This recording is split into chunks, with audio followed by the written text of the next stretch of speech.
Ya, oke guys, selamat datang lagi di The Time Skip Podcast. Seperti biasa, kembali lagi. Mungkin kita skip intro, tapi pasti kita tidak akan pernah skip. Supergirl. Aku lupa gue masih bikin intro. Ya udah biarin lah. Ya, tadi kita barusan ngecek lagi Iya. teaser trailernya kan baru keluar. Iya. Tapi mungkin sebelum lanjut, gue jelasin dulu mungkin di episode kali ini kita bakal bahas Supergirl trailernya kan. Terus ada isu mengenai Netflix dan Warner Bros ya. Itu gue juga pengen bahas tuh. Makanya itu akuisisi monopoli.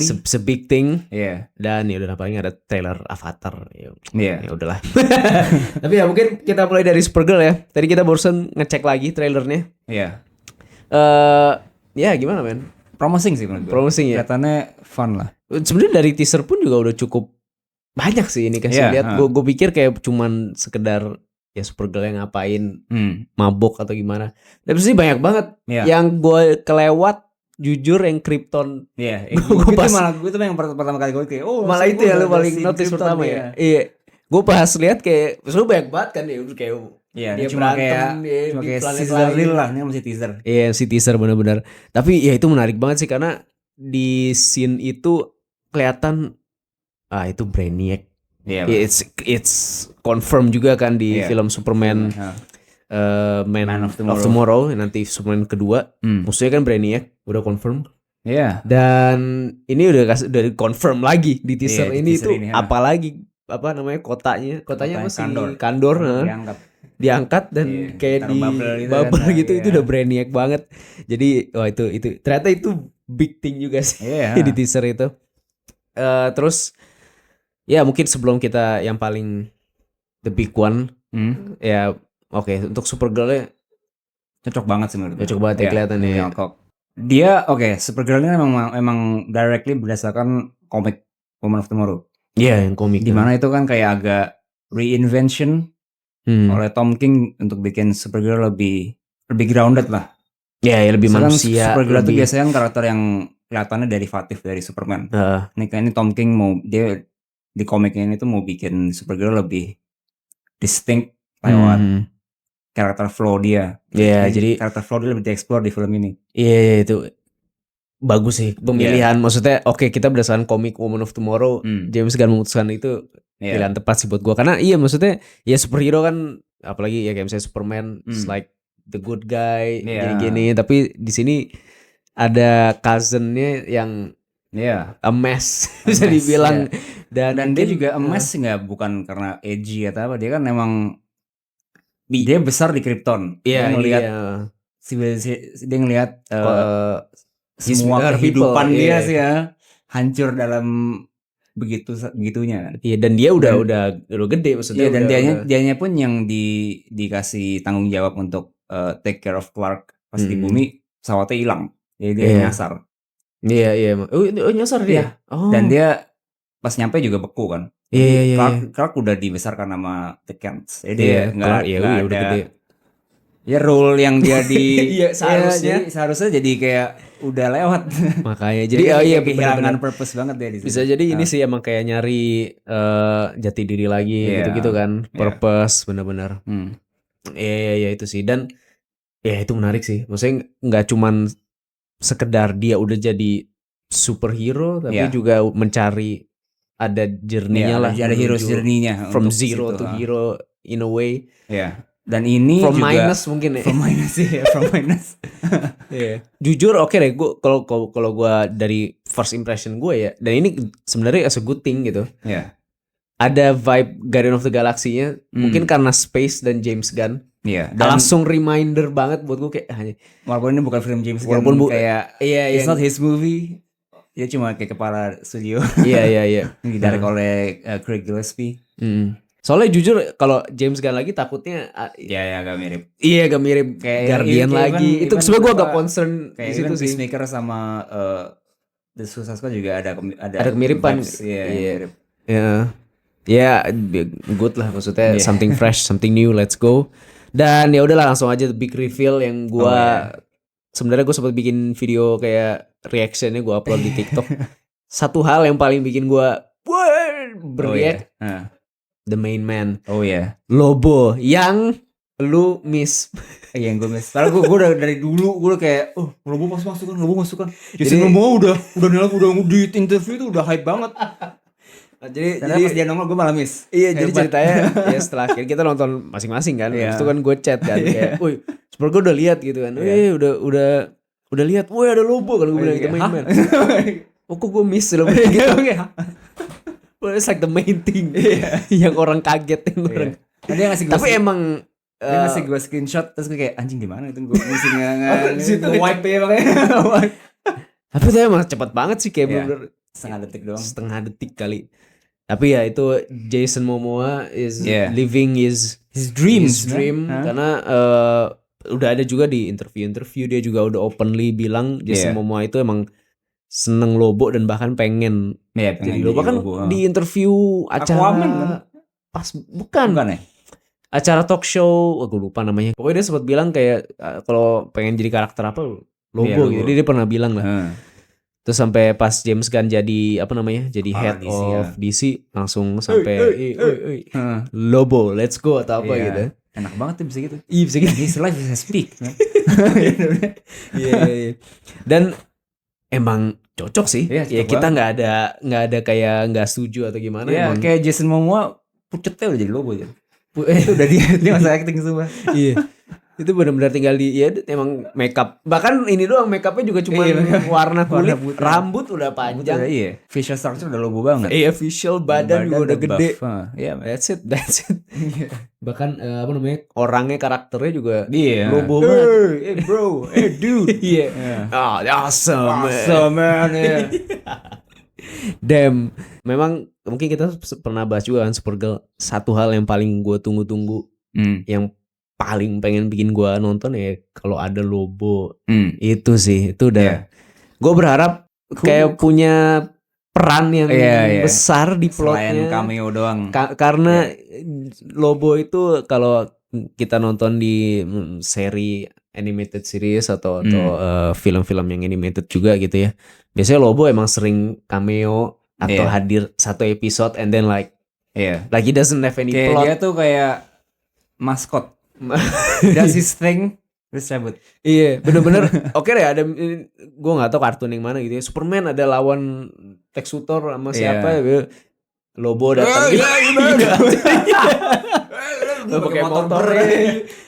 Kayak ya emang gitu. Dan mungkin di film ini juga bisa jadi gitu juga gitu. Itu oke juga tuh. It's a good impression. Iya. Solid sih dari teaser trailernya, baru teaser. Nanti kita lihat trailer selanjutnya. Tapi dari sini jujur gue udah sold. Gue gak perlu nonton trailernya lagi. Dan honestly gue ada banyak orang Combat Guardians pro kontra. Tapi menurut gue anything yang sci-fi dan space dan bukan Star Wars, Oke. Selain Star Wars maksud gue kayak selain emang Star Wars kenapa? Enggak, maksudnya kan kayak vibesnya bukan sci-fi yang gitu doang gitu. Yang yang beda lah. Yang agak lebih beda. Sama ini sih, gue baru kepikiran juga. Maksudnya menariknya Supergirl ini emang agak sedikit kalau dari teasernya dia pakai kostum superhero-nya segala macem dengan environment yang totally different, jadi stood out banget gitu loh. Jadi kelihatan banget dianya gitu loh. Iya. Jadi itu sih di kampung, area kampung gitu. Yang kan space-nya kayak space pirate, space yang dirty dari lu bilang. Dekil. Ini menarik sih konsepnya. Space Caribbean apa tuh? Pirates of the Caribbean. Maksudnya kan kalau kita lihat dari komiknya pun dia kayak out of touch sendiri gitu kan si Supergirl-nya gitu. Itu ya konsep sih, maksud gue konsepnya emang udah menarik gitu. Dan bahkan walaupun gue belum baca, tapi ini salah satu komik yang rekomen sih ya. Kalau gue lihat dari ininya, gue pengen baca juga sih. Nah, setelah gue Tom King sendiri juga duduk di kursi penulis di DC ya, di DC komik maksudnya buat filmnya. Oh, buat filmnya? Ya. Oh iya. Dia nge-oversee skripnya juga. Baru tau gue sendiri. Atau yang supervise gitu-gitu kali ya? Iya, dia nge-review naskahnya juga. Oh, review naskahnya. Oke, nice. Oke guys, dari Supergirl, tapi lanjut aja kali ya. Ini ngomongin Supergirl kan kita tahu ya. Masih tahun depan Supergirl nih. Tahun depan Juni kan. Oke lah. Ini ada yang lebih urgent nih ya. Sekarang nih ibaratnya. Supergirl itu kan DC ya, dan DC itu kan IP yang dimiliki, ada studio nih namanya Warner Bros. Iya, bukan cuma studio loh, nih kayak big conglomerate. Company yang udah ada berpuluh-puluh tahun. Warner Bros Discovery. Dan seperti kita tahu, berita udah kemana-mana juga, Netflix berhasil membeli Warner Bros. Ini dia kita bakal bahas nih. Yeah. Dengan harga, nah ini kalau kita cari di sini ya, Netflix telah mengumumkan kesepakatan definitif untuk mengakuisisi divisi film dan streaming Warner Bros. Dengan nilai sekitar 82 miliar US dollar atau sekitar, nah ini gue nggak tahu bacanya, 1.380 triliun, 1,300 triliun, 1 triliun. Gimana sih? Itu angkanya udah gede banget masalahnya nih. Gue gak pernah ngomongin angka sebesar ini soalnya. 1, 2, 3, 4, 5, 6, 7, 8, 9, 10, 11, 12. Kita kan ngomongin angka duit paling ada 5.000 gak nih buat parkiran gitu. Gak pernah ngomongin. Dia bilangnya sih 1 trillion 300 billion. Jadi 1 triliun 3.000. Oh iya, oke. Iya bisa. Jadi 1 triliun 300. Hah? Tuh, quadrillion exist. Setelah triliun tuh apa? Iya, quadrillion. 1,3 quadrillion. Nyampe quadrillion berarti ya. Iya. Wow, itu dia. Nah, sebenarnya ya udah sih, sebenarnya udah banyak juga yang bahas, cuman nih kita pengen, menurut kita aja nih ya, is it good thing or bad thing? Oke, gini langsung aja nih. Good thing or bad thing? Langsung bad ya. Iya, gue juga it's a bad thing, bro. Gimana ya?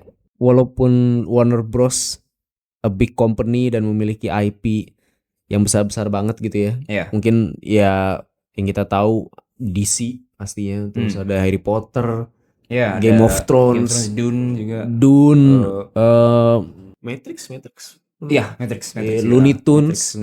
Wah, ini the list like Scooby-Doo goes on. Oh my god. Cartoon Network gimana ya? Cartoon Network juga dong. Ya, kan Cartoon Network itu di-own sama Hanna-Barbera. Iya, berarti channelnya. Iya. Oke, berarti kan show-nya juga dong harusnya. IP-nya Cartoon Network juga. Oke. Tapi intinya yang paling besar ya DC sih ya. Oh, sama Middle Earth juga, man. Lord of the Rings. Maybe it's a good thing karena belum nonton Lord of the Rings kita. Ada gak sih? Di Netflix. Oh, di HBO. HBO ya, sekarang di Netflix. Oh ya. Itu doang. Tapi oke. Ya big IP segala macam sekarang mungkin kemungkinan bakal dimiliki Netflix, walaupun untuk sampai saat ini sih belum selesai secara ya handover-nya ya, transisinya semuanya masih di review benar, masih panjang banget. Paramount juga mau nembak hostile takeover. Si Paramount masih ini ya, masih coba berusaha ya. Narik lagi ya. Bahkan yang punya Paramount sampai ngadu ke Donald Trump gitu ya. Ngadu ke Trump siapa tuh namanya? Nepobit. Ya udahlah, pokoknya yang punya Paramount nih masih berusaha nih gitu kan. Dan dia sampai berusaha mendekati, kayak seakan-akan apa sih, kayak lu nonton Peaky Blinders gak sih? Pokoknya intinya kalau misalnya lawan lu lebih kuat, kita cari temen yang lebih kuat lagi. Yang sama-sama gak suka sama dia nih. Iya, oke. Donald Trump the president langsung dah. Let's give him this shiny thing. Iya. Ya ini gerak-geriknya udah kayak monopoli kan. Nah itu masih di review kan, maksudnya bisa jadi seperti itu. Apa big concern lu apa ya kita? Nah itu kayak kalau misalnya Netflix udah beli WB gitu, what's gonna happen ke WB streaming stuff? Yang HBO gitu HBO Max kayak kayaknya sih ini ya, maksudnya tetap ada, cuman mungkin ada di Netflix juga gitu. Jadi ada di Netflix, ada di HBO mungkin ya. So I get all the money. Iya. Dua-duanya masuk ke dia. Dua-duanya masuk ke dia. Oh my god, wait. Dan kayak here's the thing, co-CEO Netflix di quote mengatakan theaters are outdated. Oke, itu rumor sih, soalnya Netflix akan mengurangi jeda rilis film di bioskop, dari bioskop ke streaming tuh kayak jedanya akan berkurang gitu. Oh, jadi how is that can affect kayak cinemas? Iya, oke lah. Berarti ya itu gue juga di situ sih yang khawatirnya. Maksudnya kan Netflix streaming platform kan. Dan kalau dia udah memiliki IP yang sebesar ini dan apa namanya, orang udah pasti banyak pengikutnya, banyak yang suka gitu kan. Ya dia tinggal tayangin aja di dia gitu kan. Orang bakal ke situ gitu. 2 hari kemudian nongol itu. Ibarat now Netflix yang punya powernya gitu loh. Karena kalau gue bisa bilang pesaing Netflix yang cukup oke, Disney sih menurut gue ya, Disney Plus. Karena satu-satu tinggal, karena Disney tidak hanya streaming Disney Plus ya. Dia kan pada akhirnya studio juga gitu kan yang punya IP-nya sendiri dan film-filmnya Netflix juga. Not as big as Disney. Makanya Disney tuh menurut gue persaingannya di situ karena dia bisa tayangin di bioskop nggak laku nanti juga langsung dia punya tempat streaming sendiri, terus dia juga punya Marvel gitu kan, Star Wars. Sedangkan Netflix, oke, IP Netflix yang oke apa sih, kayak Stranger Things, terus bro, Peaky Blinders bukan Netflix? Enggak, originally bukan. Black Mirror, udah. Bro. Next week is shit, bro. Pop Demon Hunters. Oke, sure. Bro, buat gue Netflix is shit, buat IP-nya sendiri. Mindhunter sekarang belum ada lanjutannya. Oh iya. Banyak banget. Dulu juga di cancel, gue agak bete. Iya. Banyak dulu Netflix ya sama seperti streaming platform lainnya gitu ya, pas awal muncul kan dia punya IP sendiri kan, punya show sendiri gitu. Dan itu juga awal dibuat untuk insentif mereka nonton Netflix. Iya. Kayak ini original show yang hanya ditayang di Netflix doang. Iya. Mostly sekarang Netflix anime. Feed gue juga anime. Apa? Feed gue juga anime misalnya. Iya makanya. Karena mereka ya menurut gue mereka menangani IP-nya tuh kadang nggak terlalu oke sih, maksudnya apalagi bukan nggak terlalu man, dia tuh tergantung apa ya, betapa besar IP juga sih.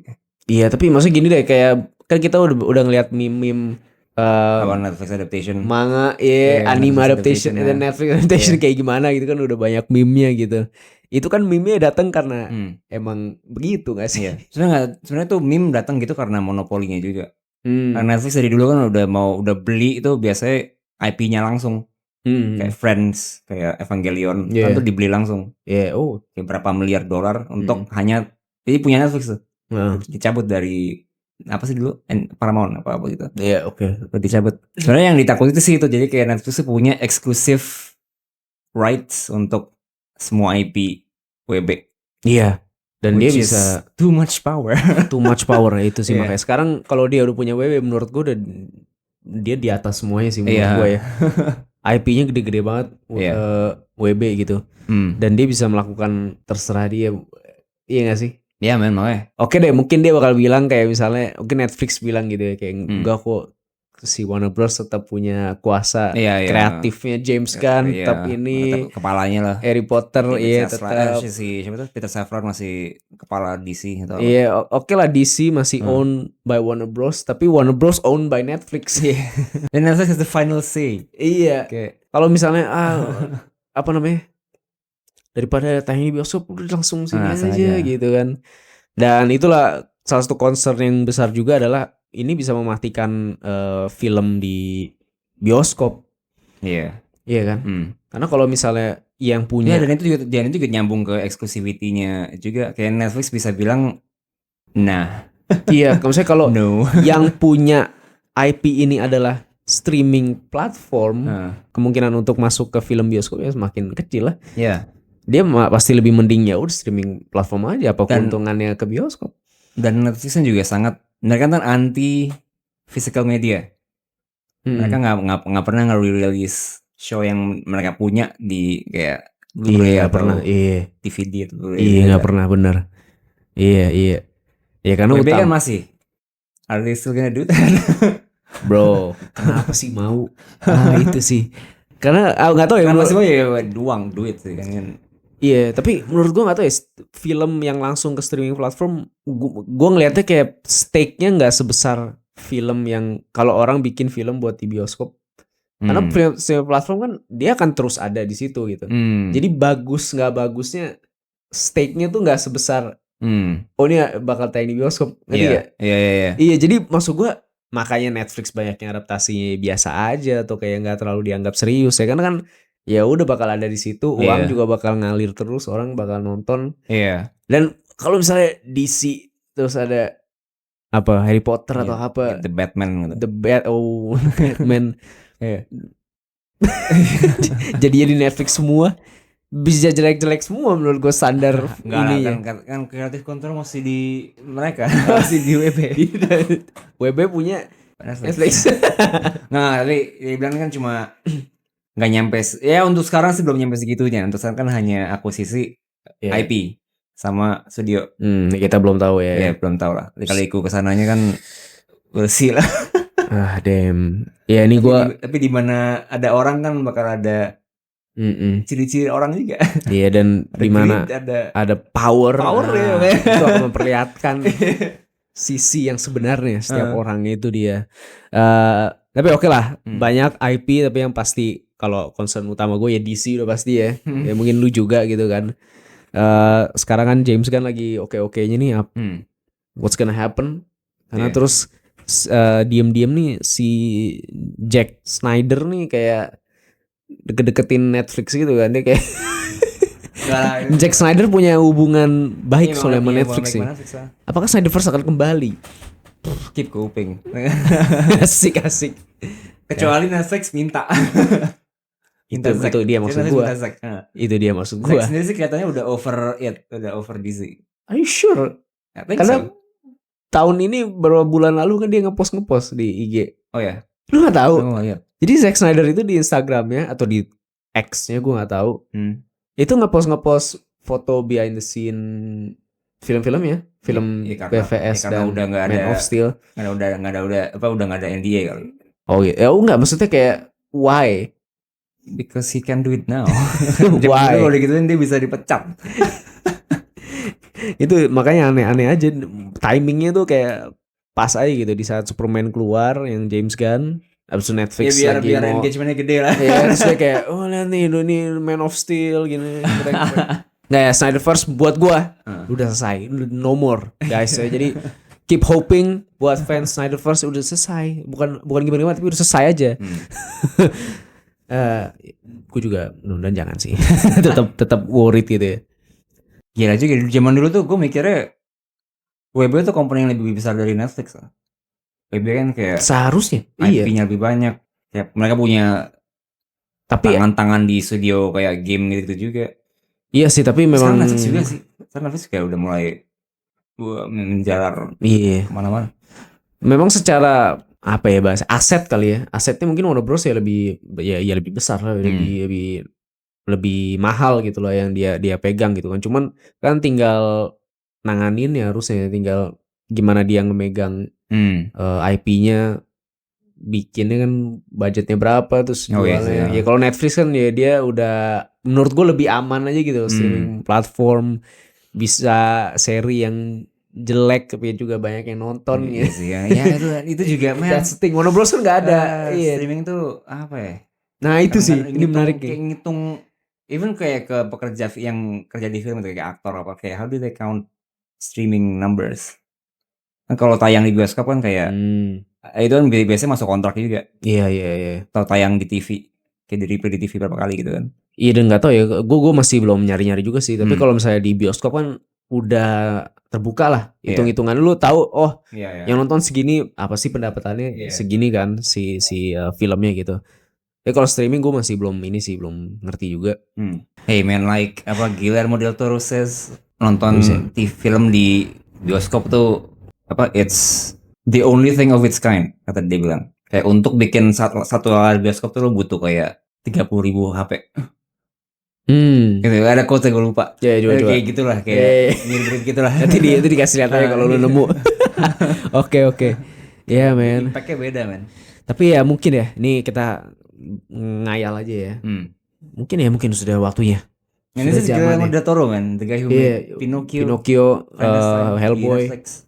Maksudnya untuk Netflix. Oh untuk Netflix, sorry ya benar-benar. Ya tapi lagi mungkin ini sudah zamannya. Iya. Ya begitulah. Dulu kaset, dulu bilangnya CD. Bilangnya video killed the radio star. Oh, Iya. Ini kayak streaming killed physical physical media theater. It's not fun man, it's not the same. Kayak lu nggak ada apa ya, cultural kayak collective consciousness kayak gue baru nonton ini gitu kan. Iya bener-bener. Maksudnya ada, oke tetap ada sih, cuman beda kalau pas ada film di bioskop. Kalau streaming tuh lo nanya pasti kayak lo nonton ini nggak di sini. Iya, film di bioskop tuh ada, iya bener, culture atau zaman. Iya. Yang pas film ini keluar tuh di tahun ini, terus ada asosiasi ke masa gitu. Iya, ada dulu tuh kayak gitu. Iya man. Dan nggak tahu ya. Gue bisa, I can look back gue nonton Spider-Man 2 di bioskop kan. Oh iya, oke kayak gitu ya. Melekat banget momennya ke gue. Iya, kayak misalnya King Kong tuh dulu satu keluarga. King Kong kita nonton bareng juga. Gue inget ini nonton Mr. Bean sama TMNT ya. Tadi kita nonton, janjiannya nonton TMNT. Pas sampai gue langsung pengen streaming. Jelas. Udah nggak ada streaming sendiri. Iya makanya. Se-individual experience kayak ya udah gitu. Yang nggak tahu kayak nggak ngalamin bareng atau gimana. I don't know man. It's gonna kill. Dan bisa jadi kedepannya bioskop itu jadi kayak teater panggung. Kayak it's an experience yang punya niche gitu. Iya, maksudnya kayak dulu sebelum bioskop mungkin teater panggung that's the show. The show, right? The main thing. Sekarang kan teater panggung menjadi hal yang niche kan, ibaratnya, dan bioskop yang umum, dan kedepannya next era berarti bioskop yang. Iya, walaupun masih ada penggemar artnya. Ya, tapi ini kita ngomongin kayak the next like 50 years tapi gue cuma lagi bayangin aja sih. Ini juga gue sempat ngeliat juga sih, ada yang bilang poin yang menarik juga gitu, di saat apa ya, ibarat nggak ada kompetisi itu malah jadi hal-hal buruk. Malah jadi nggak ada drive untuk bikin hal yang melampaui yang lain. Jadi nggak ada yang nge-push satu sama lain lah ibaratnya. Gue justru nge-experience-nya di pro wrestling. Oke, kenapa? Soalnya dulu kan banyak, selain WWE kan banyak, masih ada promotor lain lah yang ngasih alternatif kayak WCW, kayak ECW yang lebih ekstrim. Tapi at the end of the day, dua company itu bangkrut dan dibeli sama WWE. So now they're the only one major wrestling company, dan karena nggak ada kompetisi kayak nggak ada drive untuk kayak berubah gitu, untuk kayak nggak ada drive untuk kayak gue gini, status quo sama terus lah kayak gitu. Benar-benar. Iya benar sih. Itu Marvel kayak MCU sekarang kan. MCU they can just do whatever they want. Iya, karena nggak ada saingannya. Iya, kayak nggak ada yang kayak dia, nggak ada alternatif. Jadi hancur. Hancur asli. MCU udah hancur banget itu. Ya bodo amat gue. Nanti kita bakal bahas kalau Doomsday udah keluar trailernya dah. Selanjutnya dah. Got a lot to say nih gue, tapi gue gak tahu kayak trailernya dulu. Robert Downey Jr. is 100 million save cinema. Duitnya nih Rob RDJ selamatkan. Marvel, I don't know Marvel. Udah liburan nih, udah pensiun. Tapi pasti ada, nanti bisa jadi ada yang muncul juga sih, kita nggak pernah tahu. Out of nowhere, new studio frame atau bikin company yang lebih kecil nyatu gitu. Gila keren. Assemble bikin tapi bisa juga deh di saat tidak ada saingannya, kita nggak pernah tahu, bisa jadi muncul yang new generation. The next thing yang akan lebih cocok ke masa itulah. Ini by the way, ini udah terlalu jauh sih. Udah panjang banget sih, jauh banget ya. Oke, tapi mungkin di ujung kita ada satu trailer lagi, Avatar ya, baru aja rilis tuh. Beberapa hari lalu. Avatar The Last Airbender season 2. Ada dua hal yang menarik perhatian. Yang pertama pastinya reveal of Toph Beifong ya. Lu belum ngecek ya? Belum lihat. Oke, kita bakal ngecek trailernya. Dia belum ngecek. Okay, let's go. My childhood crush, Miss Beifong. Anjir. Bro, he's a teenager. Ini udah gede sih. Udah gede. Wow. Hari. So far, nggak kelihatan kayak Netflix CGI. Let's go. Dia udah nggak butuh kayak 5 orang buat satu batu. Oke, itu kayak enggak lah, ini Toph kan. Itu nggak nyampe Toph lah, gila. Beda-beda. Ya itu dia trailer Avatar The Last Airbender Season 2 teaser sih, baru teaser. Baru teaser. Dan yang big reveal-nya pastinya Toph. Lu gimana nih baru ngecek tadi? Looks good. Oke sih. Good. Sebenarnya tergantung. Problem gue yang season 1 kayak pacing ceritanya sih. Oke. Sama kayak dari segi casting segala macam sih menurut gue cocok-cocok aja. Jujur yang hal terbaik dari adaptasi ini sih castingnya cocok sih, maksudnya. Ya secara look, secara semuanya sih. Cuman kadang di pacing mungkin season 1 kalau gue bukan pacing ya, tapi kayak, dan menurut gue nggak terlalu banyak bending. Lumayan lah, tapi lebih banyak dari yang film. Pasti, tapi kayak gue ini sih kayak secara apa ya, scene-nya nggak banyak yang memorable, kayak nggak tahu ya, gue menurut gue sih beberapa scene tuh mereka karena ngambil 1:1 dari source-nya, jadi kayak cuma now it's the scene. Iya. Rasa kayak gue ngerti maksudnya gitu, kayak clip show. Dan banyak yang jadi dibuang juga gitu kan. Kayak bahkan sampai diganti. Agak kurang juga sih. Nggak terlalu impactful, nggak terlalu yang ada apa gitu. Atau ada gimana. Kalau yang tadi tuh lumayan keren tuh, udah dari teaser doang ya, tapi yang ada monster lautnya. Terus ada Katara di air. Dan CGI juga kelihatannya membaik sih. Yang season 1 masih agak banyak lebih kayak close up, terus weathernya sekitaran orangnya doang gitu loh, bukan big, belum yang besar banget, kecuali yang final battle-nya. Ini ada Azula juga kan nanti. Namanya Matayali. Terus tapi yang the biggest concern nih juga lucu sih, orang udah pasti khawatir dari udah tahu dari kapan Aang ya. Jadi Aang, bro, baru setahun. What the? Baru nyadar. Maksudnya mungkin syuting udah 2 tahun, tapi kayak look how big he is. Masalah. Lu udah lihat posternya belum sih, yang literally dia lebih tinggi dari Katara udah. Mungkin lebih tinggi dari Zuko sekarang udah. Hebat. Ini kayak di season book terakhir udah kayak jenggotan gitu. Karena takutnya agak merubah feel karakter Aang-nya juga. Gue yakin suaranya juga udah crack. Suaranya udah mulai crack. Udah fix. Suaranya udah crack, dia udah tinggi. Ini maksudnya kan karakter Aang yang memang childish. Free spirit. Bro, dia it was like tough. Iya, harusnya ya. Di source-nya. Dan kalau misalnya kita tahu romance antara Aang sama Katara, Aang is like a little brother vibe kan, awalnya kan. Ya kalau ini udah tinggi ya enggak sih, is a man. Gak bisa kayaknya. Ntar ngomong sama Ozai. Fire Lord Ozai. Harusnya Fire Lord Ozai. Kan lebih tinggi dari Daniel Day-Kim. Iya, makanya dari Ozai yang harusnya gede banget. Jadi lebih tinggi. Mesti pakai trik yang di Lord of the Rings yang Gandalf sama Bilbo. Kayak biar kecil. Iya. Toph kan juga bakal lebih kuat, physically lebih kuat dari Aang loh. Dia dipukul gitu di kartunnya kan. Itu lucu sih. Emang harus cepet-cepet sih kayak gitu. Makanya ini juga hal kayak Stranger Things, liat castnya in the show kan tuh katanya cuma 4 tahun. No way in hell itu 4 tahun.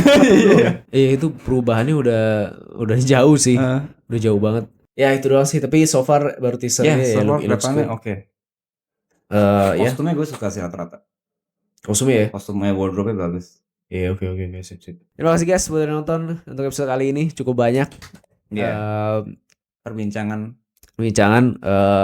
Ada beberapa lagi yang kita pengen bahas, kayak misalnya Street Fighter. Kita bakal upload di video yang berbeda. Terus kita masih nunggu juga Avenger Doomsday. Lu tau gak sih, Avenger Doomsday itu bakal ngerilis trailer lebih dari 1. Jadi dia bakal ngerilis beberapa trailer dalam bulan ini, kayak 2 atau 3 trailer gitu. Dan di minggu yang berbeda. Nice. Jadi tanggal berapa gue lupa, kayak 18 Desember atau apa, terus minggu depannya ada lagi. Dan katanya trailernya atau teasernya bakal ditayangin dulu di bioskop sebelum film Avatar. I like this. Jadi nggak langsung di YouTube, nggak langsung di trailer zaman dulu gitu kan. Iya. Eksklusif gitu. Ya kayak yang kemarin tuh sempat Christopher Nolan Odyssey kan juga sebelum di YouTube di bioskop dulu kan. Ya itu sih. Jadi mungkin kita nonton Avatar ya, bisa jadi. Bisa jadi ya. Ya Doomsday itu ya. We're doomed. Ya terima kasih buat nonton. Jangan lupa like, comment, subscribe seperti biasa. Dan ya see you in the next video. Time out. Time out.